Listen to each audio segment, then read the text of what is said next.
प्रभु यीशु मसीह के नाम में सबको जय मसीह की।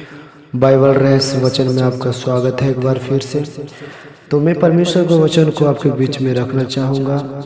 तो मेरे प्रियो मेरे भाइयों, ये वचन को आप ध्यान से सुने, क्योंकि परमेश्वर हमारे द्वारा और आपके द्वारा क्या चाहता है ये वचन के द्वारा हमें और आपको मालूम होगा।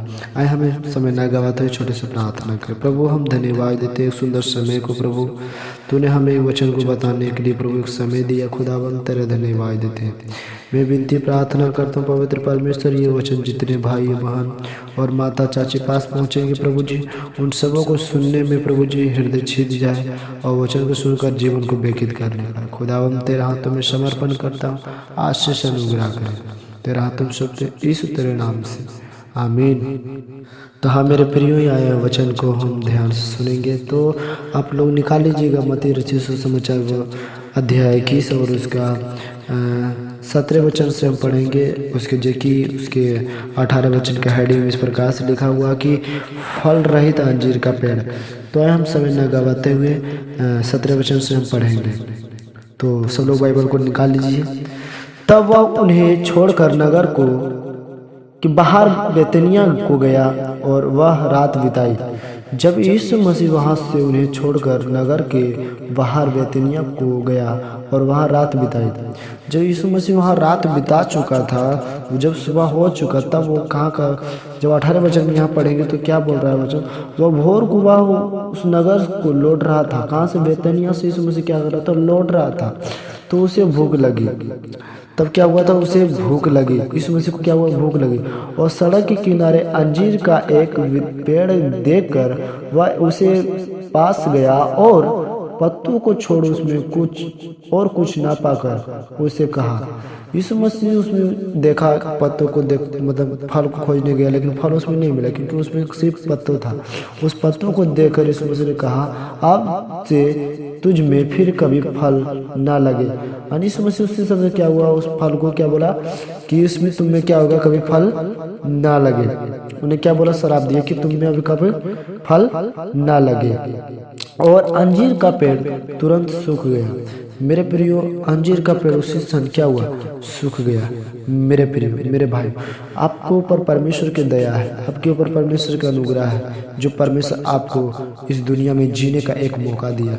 लेकिन उस वृक्ष को देखो, उसमें फल नहीं था और उसी समय बोला कि अब मैं तुमसे में क्या होगा? फल ना लगेगा। और हम उसको नीचे स्पष्ट रीति से पढ़ेंगे। चेलों ने देखकर उस पर क्या किया? अचंबा किया। क्यों? क्योंकि उसी समय वो वृक्ष क्या हुआ था? सूख गया। इसका मेरे प्रियो, मेरे भाइयों, इसका मतलब क्या है? हम तो आपको समझा दिए कि वृक्ष तो सूख गया। आप लोग खुद जानते हैं कि वो वृक्ष सूख गया, लेकिन इसका रहस्य वचन जो आपको बताना चाहूँगा कि वो वृक्ष का हमें परमेश्वर जो बताना चाहता था, वृक्ष के द्वारा कुछ हमें समझाना चाहता था, वो हमें समझने की जरूरत है। हम जानते हैं सभी लोग कि वो वृक्ष क्या हुआ था? सूख गया था। लेकिन परमेश्वर आपसे हमसे क्या चाहता है? मेरे प्रियो, तो वचन को आप ध्यान से सुने।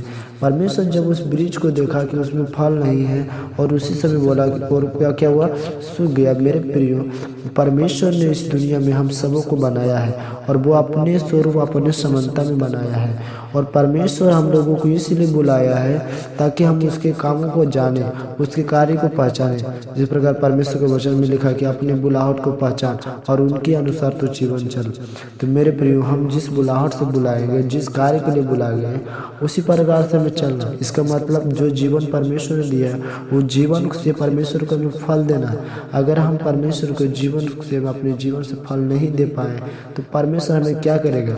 उसी प्रकार जो वृक्ष के साथ किया और उसी समय सूख गया, और उसी प्रकार हम एक वृक्ष हैं, अगर हम परमेश्वर को फल नहीं देंगे, उसी प्रकार हमें परमेश्वर क्या करेगा? सूख जाएंगे। जब बोलेगा तुम जा, तुम इस मेरे तुम क्या करो?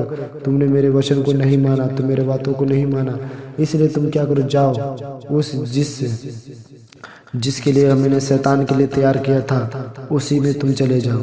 मेरे प्रियो, उसी प्रकार परमेश्वर का वचन कहता है कि हम परमेश्वर के सृजे हुए वस्तु हैं, इसलिए परमेश्वर की बातों को हम माने और उनकी आज्ञाओं के अनुसार हम अपने जीवन को व्यतीत करें। जी, परमेश्वर के वचन में बहुत सारा बातों को लिखा है कि एक बुरा पेड़ बुरा फल लाता और अच्छा पेड़ अच्छा फल लाता है। जब एक बातों को मैं आपको बता सकता हूँ कि जब बुरा पेड़ बुरा फल ला सकता है तो अच्छा पेड़ अच्छा फल क्यों नहीं ला सकता है। इसलिए हम परमेश्वर का संतान हैं, हम लोग परमेश्वर के बच्चे हैं, इसलिए परमेश्वर के बच्चे के जैसा हम लोग क्या करना है, फल को लाना है। और जो परमेश्वर ने हमें रोपा है, जो परमेश्वर ने हमें बढ़ाया, जो परमेश्वर ने हमें बीज डाला है, वो परमेश्वर को हमें वो फल को लौटाना है। क्यों? वो देखे कि हमें फल है। अगर वो फल हमें नहीं देखेगा तो वो वृक्ष क्या करेगा, काट दिया जाए।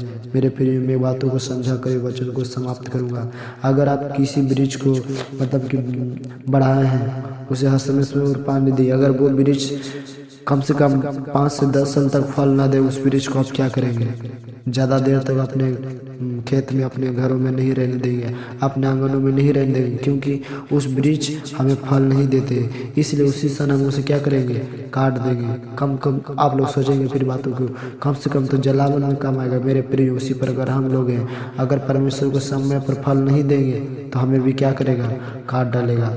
और वो क्या करेगा, आग में हम सब क्या हो जाएंगे, झोंके जाएंगे। मेरे प्रियो, मेरे भाइयों, ये वचन से आप लोगों को आशीष मिले और सीख मिले। आज वचन के अनुसार आप जीवन को व्यतीत करें और सोचें, और आज से परमेश्वर के लिए अपने जीवन से फल देने के लिए शुरुआत करें। हम परमेश्वर को धन्यवाद देते हैं, वचन को आपके बीच में बताने में सहायता किया। इसलिए सब यीशु मसीह के नाम में सबको जय मसीह की।